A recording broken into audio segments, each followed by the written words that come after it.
ஜீ தமிழ்ல ஒளிபரப்பாகும் வாகை சுடவா சீரியல்ல இன்னைக்கு என்ன நடந்துச்சுன்னு ஷார்ட்டா பார்த்துருவோமா? நம்ம ஜீவா எல்லா வீட்டு வேலைகளையும் வந்து செய்து ரொம்பவே களைப்பா ஆயிடுறாரு. படுத்த உடனே தூங்கிடுறாரு அந்த களைப்பிலேயே.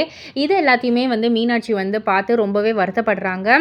ஜீவா தூங்குனதுக்கு அப்புறமா நம்ம மீனாட்சி கிச்சனுக்கு போயிட்டு சுடு தண்ணிலாம் வச்சு ஒத்தடம் குடுக்கறதுக்காக எல்லாம் ரெடி பண்ணி எடுத்துட்டு வராங்க. கரெக்ட்டா அந்த சுடு தண்ணிய வந்து எடுத்துட்டு வரக்குள்ள நம்ம கயல் வந்து பார்த்துடுறாங்க. என்ன பண்றாங்க இவங்க? அப்படின்ற மாரி சொல்லிட்டு அப்படியே பின்னாடியே வந்து பார்க்குறாங்க. நம்ம மீனாட்சி ஜீவாவுடைய கைய பொறுமையா எடுத்து தடவி குடுத்து, சுடு தண்ணி ஒத்தடம்லாம் வந்து வைக்கிறாங்க. ஒரு கை முடிஞ்சோனே இன்னொரு கை வந்துட்டு ஜீவா வந்துட்டு அப்படியே திரும்பி படுக்குறாங்க. அந்த இன்னொரு கைக்கும் வந்து வைக்கிறாங்க. இந்த மாரி வந்துட்டு தொடர்ந்து ஒத்தடம் குடுத்துக்கிட்டு இருக்காங்க. இது எல்லாத்தையுமே கயல் வந்துட்டு சிரிச்சுக்கிட்டே வந்து வீடியோ எடுத்துக்கிறாங்க.